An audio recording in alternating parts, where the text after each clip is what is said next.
Hey everyone, today I'm headed out to go do some small game hunting with a slingshot.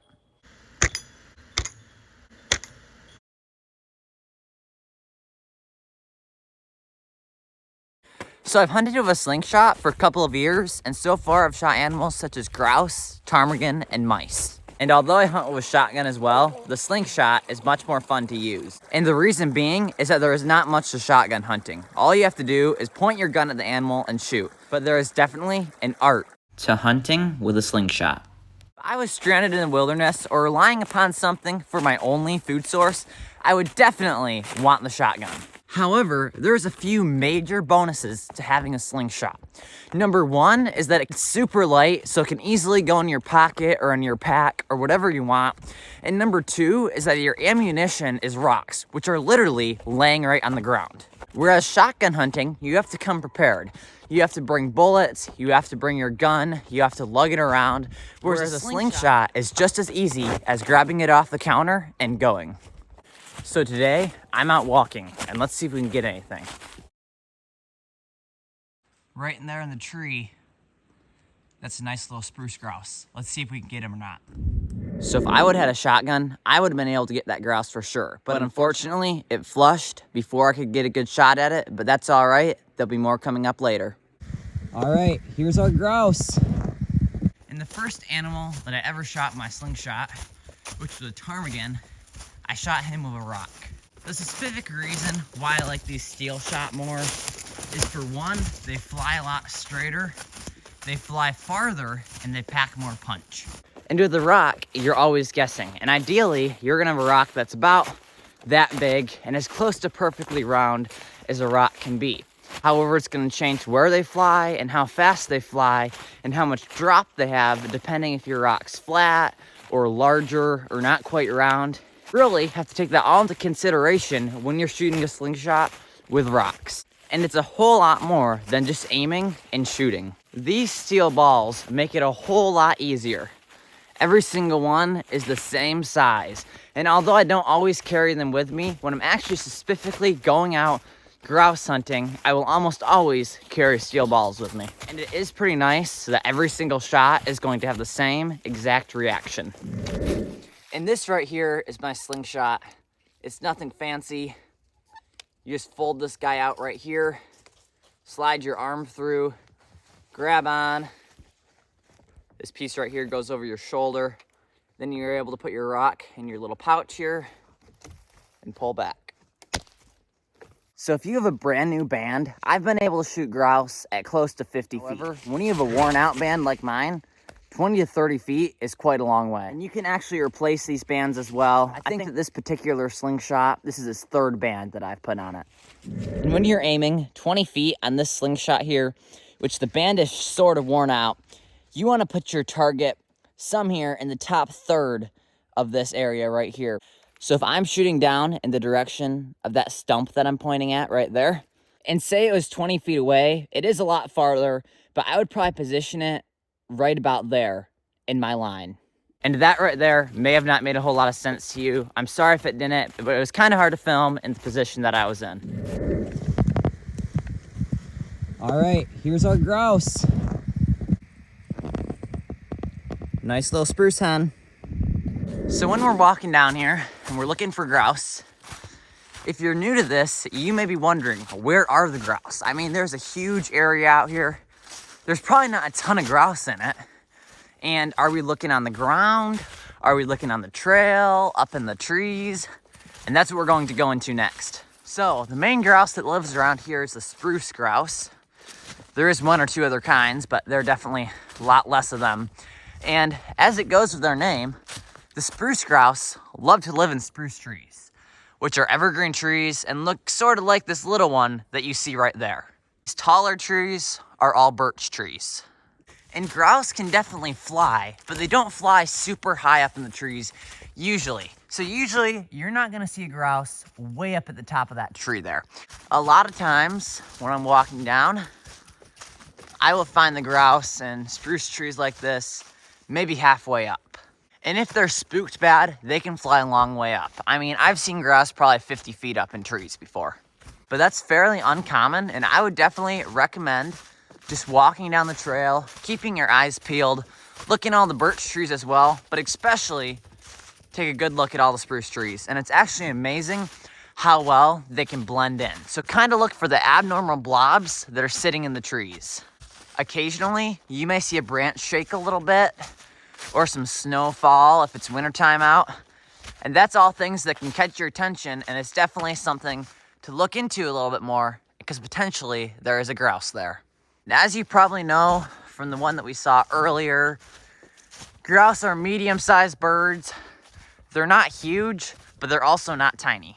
Once you get used to hunting grouse, there is no mistaking when you see one. It always sounds the same when they fly, and you'll know when you see one up in a tree. So grouse are also kind of a bird of edges. They really like the edges of meadows like the ones I'm in right now, and you may see them right along the edge of the wood line. An amazing spot to look for grouse is if you're out in the early morning or late evening. They'll be out eating gravel in the roads. And if you can hunt areas a lot, you'll really get used to knowing where the grouse are gonna be. That way, you can predict areas that you're not gonna spend all day looking around, and then other areas where there's almost always a grouse and you wanna spend quite a bit of time looking. And unless they've already been flushed up, it seems like usually the grouse will actually be on the ground and will not fly up until you get very close to them. There's many times where you may just be walking along and there might just be a grouse sitting right there and he may not move. He may just sit there and let you walk right on by. Probably the biggest mistake that I used to make is I would see grouse flush up somewhere up there, 50 to 100 feet up, and I would figure that they flew quite a ways. And I would be looking in 100 yards radius of where they just flew up, not able to find anything, and then I would come back to the spot that I started at, and they would literally be sitting in the same tree that they just flushed up next to. So one piece of advice that I have is don't think too big. Don't think that they flew a long way. It's a whole lot more likely that they did not fly very far, especially spruce grouse. Some other grouse, like ruffed grouse, are more likely to fly farther, but spruce grouse usually will not go very far. So that up there, that is Mackie. He's the dog that I have out with me today. And Mackie, he does not point, he is an expert at finding grouse if they're on the ground. So if there's a grouse on the ground, I don't have to worry about looking for it myself, and Mackie's gonna find it. So that makes it super easy for me to just be more looking up in the trees, and he'll be searching the ground.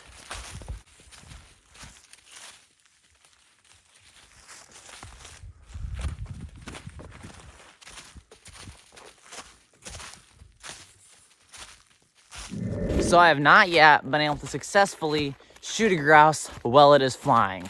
I've always done it while they're in trees or while they're on the ground. So grouse are very far from the brightest animal in the world, and they actually will let you get very close to them, as I just explained, before flushing. So it's kind of to your disadvantage that they could be right off the side of the trail and never fly up. However, it is to your advantage if you see them down there, and you just have to kind of keep walking and not act like you see them until you get as close as you can, and then you can get as quick of a shot as possible.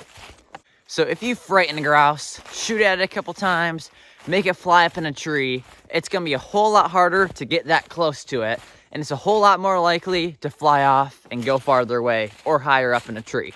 Especially with a slingshot is ideal if you can shoot them before they get nervous and fly up into the trees. So that is a disadvantage to having a dog with you, is that he's gonna make those grouse flush every time because he doesn't point, like I just explained. He only flushes. So that is the disadvantage to having a dog with me, because he's gonna scare those grouse every time. So actually, when I'm out hunting with slingshot, I almost prefer not to have a dog with me. That's because if I'm hunting with shotgun, he'll go out, spook up the grouse, and I may be able to get them on the fly, and I also will be able to get them from a farther distance up in trees. However, with a slingshot, like I just mentioned, it is most ideal if you can get them before they flush. Hunting season does not open until fall, or at least in Alaska or everywhere else that I'm aware of. However, it is a very good idea to go out in the springtime, especially when there's small chicks running around, and find out where all those grouse are. That way, it is extremely likely when you come back in September, October, whenever you're going out hunting, that you'll be able to find those grouse in those same exact locations. I have read before that grouse stay in the same 3 to 4 acres for their entire lives. And that may be for farther down south, I'm not sure. In Alaska, I do think that the grouse fly a little bit farther, but still, that puts in perspective, they do not go very far from their home base.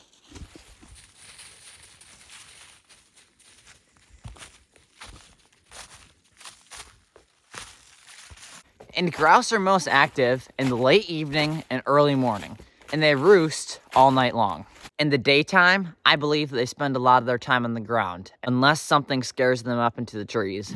And besides grouse and ptarmigan, what are other small game that you can hunt with a slingshot? So definitely rodents like squirrel, mice, shrews, and voles. A couple more animals that I would like to try my slingshot out on include snowshoe hare and porcupine. And I believe that with a new band, that is definitely possible. So it may seem like the hunting grouse with a shotgun or rifle has a lot of advantages over hunting grouse with a slingshot. And yes, it probably does, but there's still a couple huge advantages that a slingshot has over a shotgun or rifle. One is that a slingshot is quiet, so you're not going to scare up all the grouse in the area by just shooting one. That way, you have a better chance after you get one grouse to go on and get a couple more. Whereas the loud shotgun or rifle may potentially scare all of the grouse off or up into the trees. And with shooting with a slingshot, you still want to make sure that the area behind you is safe and that there's no one or any other animals back there. However, if you're in an area where there's a lot of people, a slingshot is much more friendly. It does not go very far, so if you're around more houses or neighborhoods, if it's a legal hunting area, but not smart to shoot a shotgun or rifle, a slingshot may be your ticket. If you enjoyed watching this video, you can do any of these 3 things. Like, comment, subscribe. It really helps grow my channel, and thank you. That way, also, you won't miss out on any of my gold mining, mushing, fishing, hunting, and trapping adventures. And with that, thank you again for watching Thale Randall's Alaska, and I'll see you next time.